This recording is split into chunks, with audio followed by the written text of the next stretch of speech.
struktur statis tertentu. Untuk rangka batang, kita sekarang pindah dengan balok ya. Nah,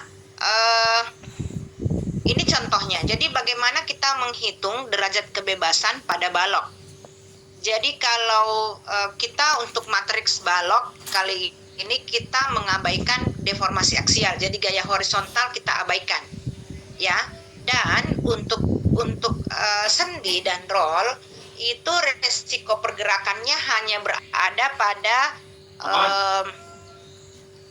momen, ya, momen. Kemudian titik, kalau dia titik seperti titik 2, kalian lihat titik 1 dan 3 itu perletakannya apa? Satu perletakan apa? Satu perletakannya apa? Halo?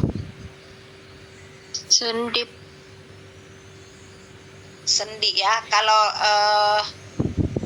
3? Roll ya. Jadi perhatikan sendi dan roll itu dia punya derajat kebebasan karena gaya aksialnya kita abaikan, maka dia punya derajat kebebasan satu gaya momen ya. Jadi di sini disebut sebagai P1X1. Ya, jadi berbentuk momen di titik 1 dan 3. Nah, kemudian ada lagi titik. Kalau dia seandainya sebuah titik, maka dia beresiko mengalami penurunan P4E4 dan pergerakan P2X2. Ya, jadi ini yang harus kalian pahami. Coba lihat gambar di bawah. Jadi yang di atas itu ada resiko pergerakannya ada 4, derajat kebebasannya 4. Jadi momen di titik A di titik 1, momen di titik 3, dan momen di titik 2, serta gaya ke bawah di titik 2. Sampai sini paham?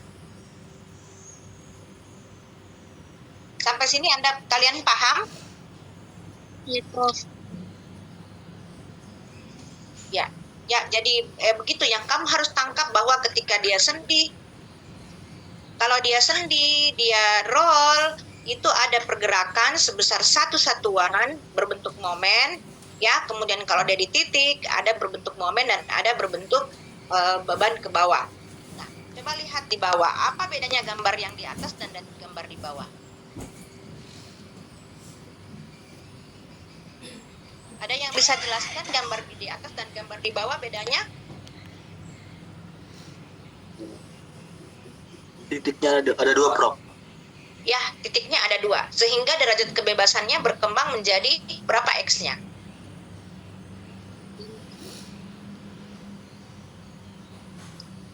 Prof. Berapa X-nya yang di bawah? 2. Ya. 5, Prof. Coba diperhatikan baik-baik. 5, Tolong, ya. 5. Coba diperhatikan baik-baik, ada berapa X di bawah, di gambar yang di bawah? 6, Prof. 6. Ya, karena di setiap di titik 1, di titik 2, kemudian di titik 1 dan 4, kemudian di titik 2 dan 3 ada 2. Ya, ada 2 X. X itu derajat kebebasannya. Bisa ditangkap? Halo. Ya, oke. Saya lanjutkan.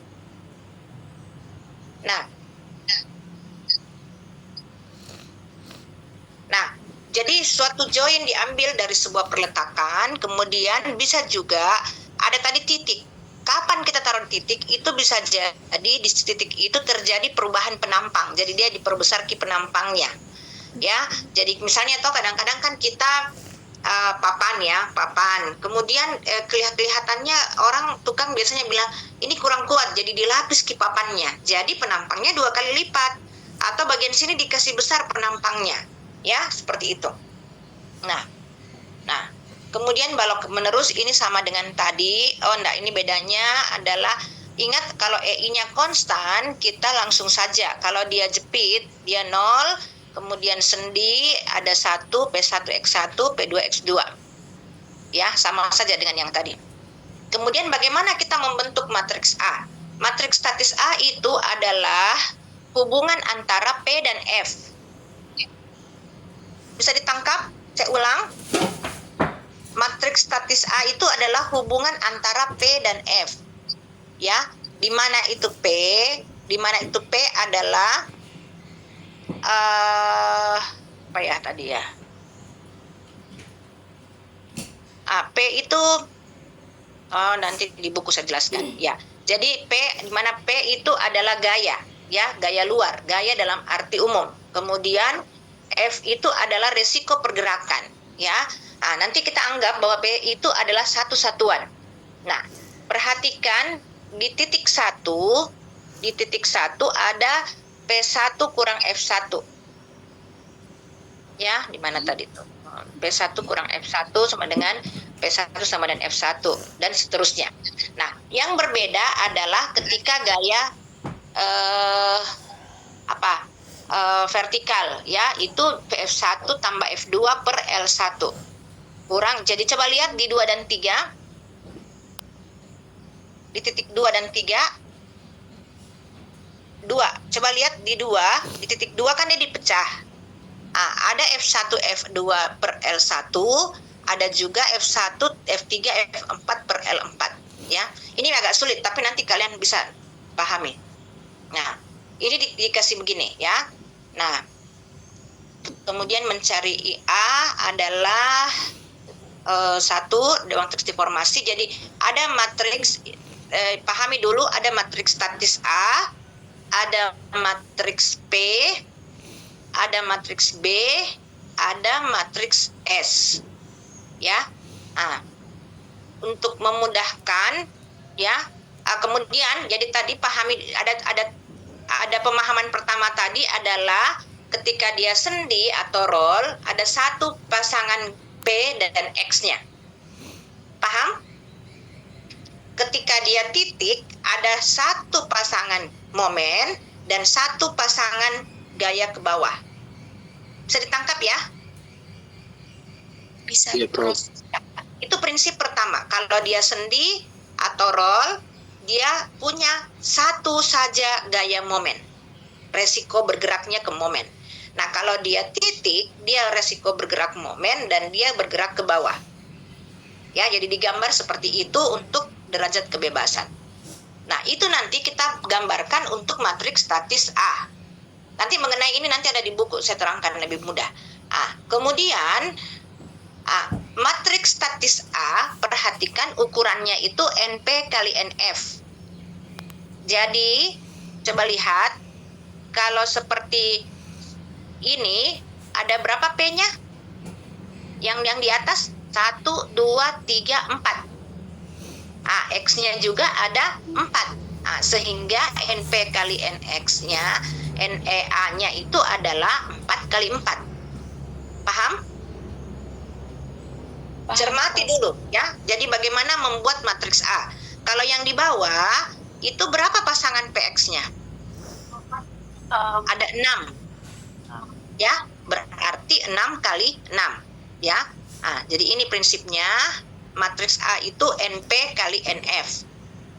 Ya, kemudian